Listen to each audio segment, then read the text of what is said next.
Сәлем достар, қазір түнгі 3. Негізі түн мен үшін ең продуктивті сәт. Сағат 12-ден кейін мен тіпті өзімнің магистрлық диссертациям жазғанда сағат түнгі 12-ден 3-ке дейін жазатынмын. Сол үшін мен осыны өзінің ютубыма қолданып көрейін дедім, қандай болар екенін видеоны. Және де мен жаңа менің психологым берген тапсырманы істедім. Оған үйге тапсырма берді. Осы жылға деген мақсаттар қою. Және де мен осы шабытпен сіздермен бөліскім келіп тұр. Осы шабыт келді осы видео жазуға. Және де менің осы айтқым келетін ойым, ол өзіңнің мақсатын таңдау туралы. Мысалы, қазір біз өте көп әлеуметтік желілерден өте көп қысым көреміз, иә. Әсіресе Инстаграмнан, әсіресе біздің қазақ Инстаграмнан. Өйткені адамдар өзінің байлығын көрсетеді, өзінің лакшери өмірін туралы көрсетеді, және де бізде бір іштегі комплекс пайда болуы мүмкін, иә. Мен сондай бай емеспін, мен танымал адам емеспін, мен ешкіммін, мен ештеңе де жетпедім бұл өмірде деген сондай ойлар пайда болады. Және сол әлеуметтік желілер бізге сыртқы қысым көрсетеді, иә, сен пәлен болуың керексің деген сияқты, сен пәлен нәрсеге жетуің керексің деген сияқты. Және сол сыртқы қысым болғаннан кейін біз өзіміз не қалайтынымызды ұмытып кетеміз.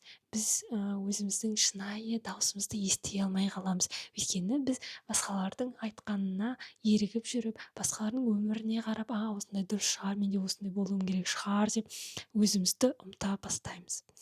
Сонымен мен айтқым келетін нәрсе, егер ол сенің шынайы мақсатың болса, сенің оны іске асыруға энергияң болады.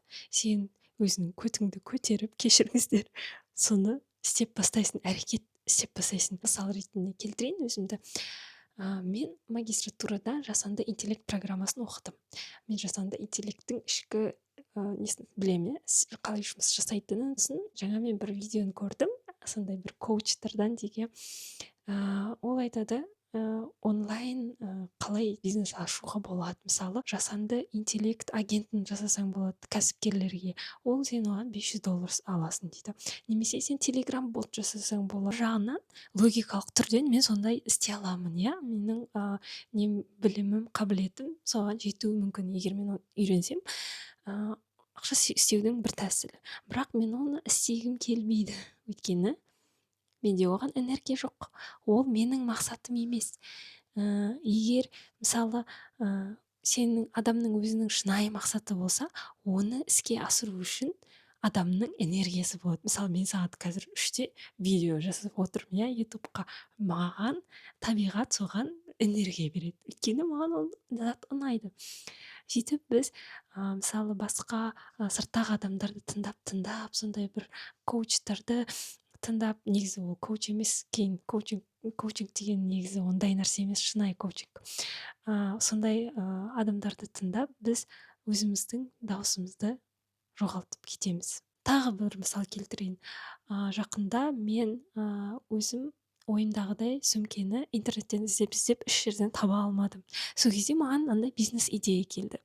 Егер нарықта ондай болмаса, мен сондай бизнес ашам деген сияқты, ойымдағыдай дизайндерді іске асырып, сондай сөмкелерді сатам деген сияқты арман, фантазия келді ойыма. Бірақтан мен оны асыруға маған энергия табиғат берген жоқ.